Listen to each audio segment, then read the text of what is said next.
Hey everybody! Today I'm going to be meeting with Rick Galloway at A Complete Home Inspection Service. Before I get started into the show though, I want to give a huge thank you to Ellie Platt at Platt Insurance for all your insurance needs, whether it be personal, commercial, life, or financial. Platt Insurance has you covered. Hey everybody! Welcome to The Real Tea. Today we're in a different location. We're actually out in Lake Milton, and I'm here with Rick at A Complete Home Environmental Inspection. So thank you so much for being on The Real Tea today, Rick. Yes, thank you for coming. Yeah, this is going to be a great show today. We're actually on site, and Rick's going to take us through what he actually does when he's in an inspection. So it'll be interesting to see what we find today. So hopefully no red flags or pop-ups, but you never know. So Rick, why don't you tell us a little bit about A Complete? If everyone here knows, we actually had Rick on the show in the beginning of August. He also owns Galloway Construction as well. Correct. So why don't you just give us a brief background about A Complete before we get started? Yes, I've been a general contractor for approximately 30 years. It was kind of an easy transition into the home inspection because I had the background. I've been doing home inspections for approximately 5 to 7 years now. It's a nice industry to be in.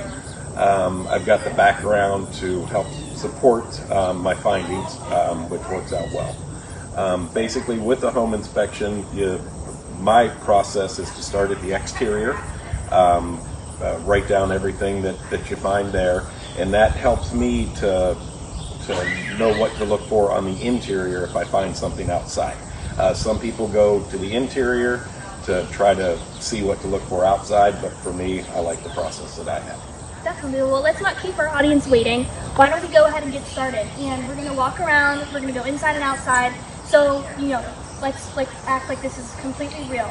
You got on the property. What are some of your first steps that you do? The first thing I do is I will walk the perimeter of the property just to see anything that really stands out. One of the main things I look for is the foundation and the roof, because those are two of the main characters of the home. This one here, as I can see just from initial glance, that it does not appear to have an actual foundation, which is very common for some of the homes out here. They were started out as cottages. A lot of them are just built on concrete block, just maybe two in the corner, two a few feet down, two a few feet down, rather than having a complete masonry foundation, which is what is standard. The only biggest problem that you have with a foundation that isn't complete is that it does not go below the frost line. So therefore in the winter, things can heave, and then in the summer, they go back down and settle.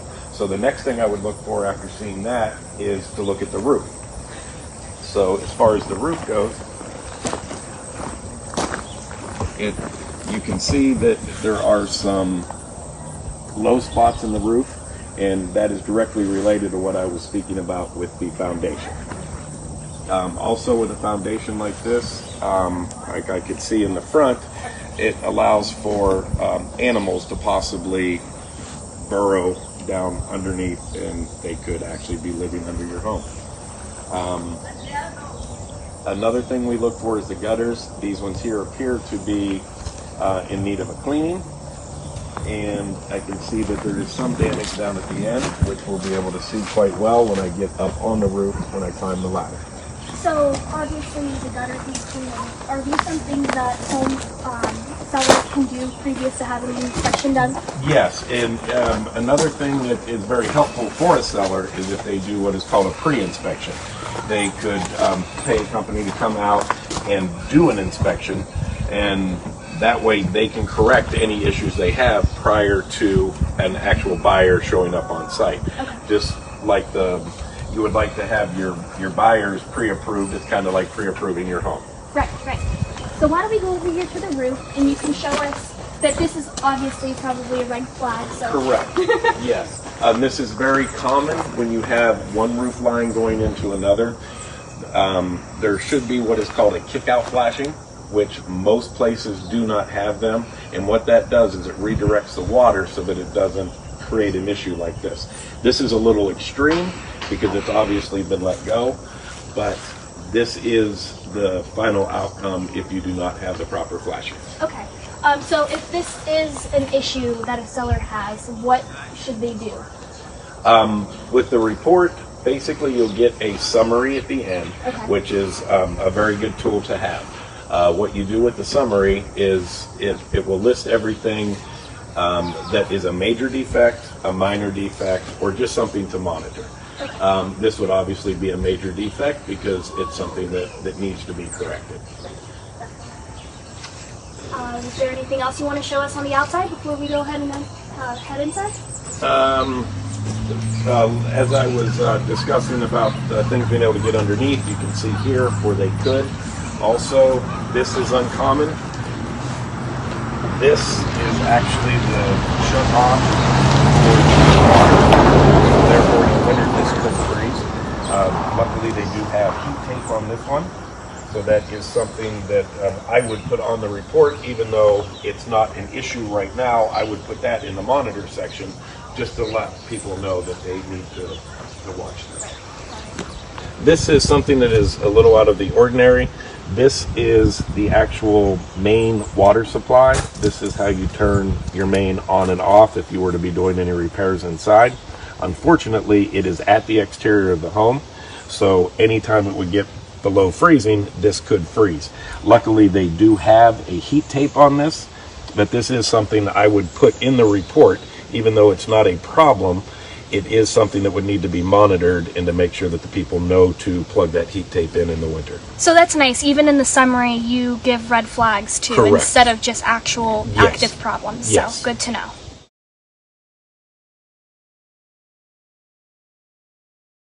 What are some of the next steps that you do in the home inspection? One of the biggest things on the interior are GFCIs. Those are the push button receptacles. Okay. The older homes quite often do not have them. So one of the first things I'm going to check is that.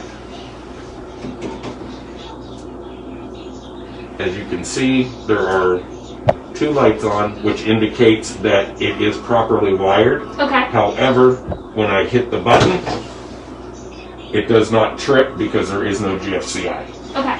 And just because there is not a push button here does not necessarily mean that the original GFCI isn't somewhere else, because you can run 6 off of one GFCI. Okay. So that is something you have to look for.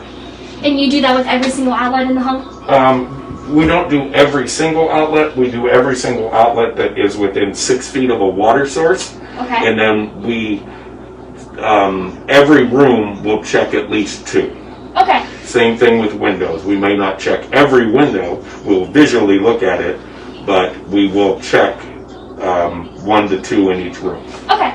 Good to know. What's next, Rick?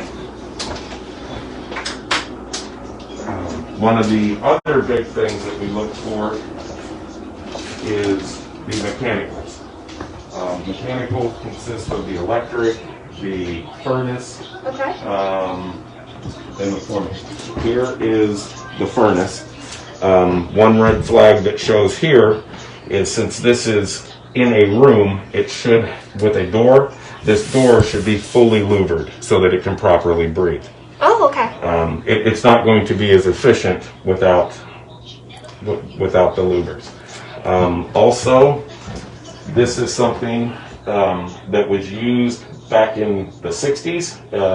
They quit manufacturing in the 1980s. This is called asbestos.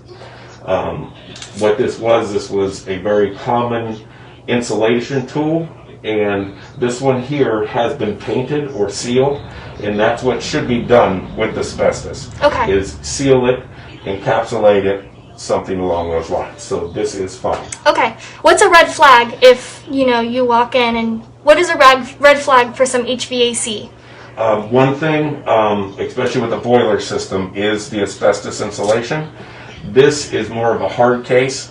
The ones on the boiler systems, they are similar to our modern fiberglass insulation, Okay. and they can become airborne, and that's where the asbestos becomes dangerous. As long as this is sealed or encapsulated, it is not dangerous. Okay. Anything else in here you want to show us? This is good. The hot water tank is over here. I can just look this one here. This is a very common issue. This is the pressure relief valve. The purpose of this is high pressure builds up in this tank, and therefore if it gets too high, then this will relieve that pressure by letting some of the water out. But this is going to be at the same temperature as the water in here, so it could scald a child. Okay. So they like to have this run to within a couple inches of the floor. Okay. This one is not. It's very common. Okay, perfect. Anything that we need to touch on with the washer and dryer? The washer and dryer, home inspectors are not required to test them.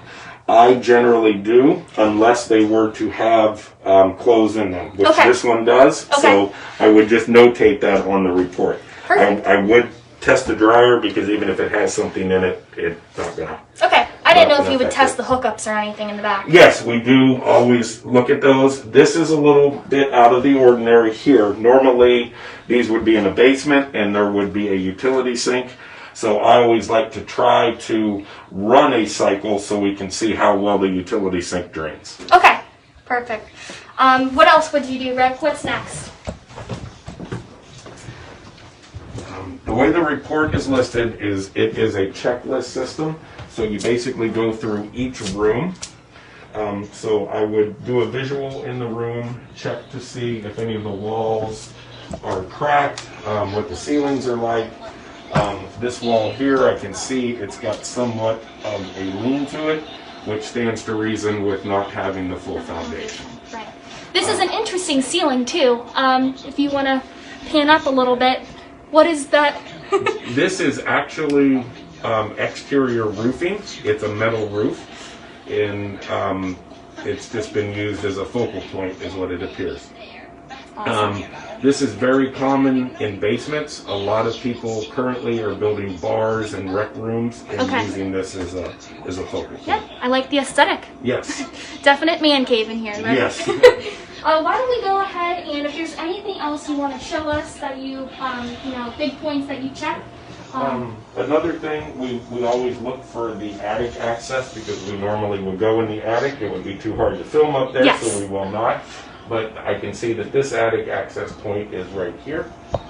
So that is where we would enter the attic. And what we look for there is any leaks in the roofs, also how thick the insulation may or may not be.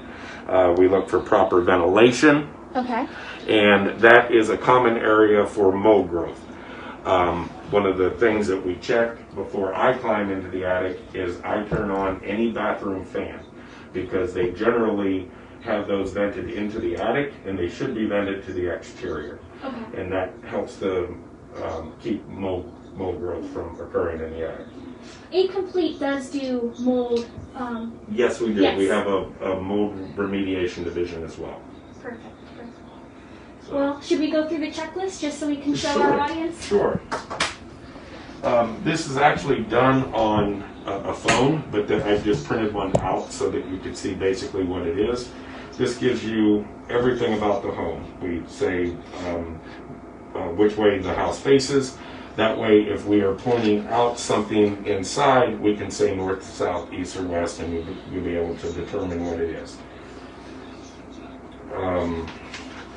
This is the exterior. This is everything we check at the exterior. We touch base on quite a few of them.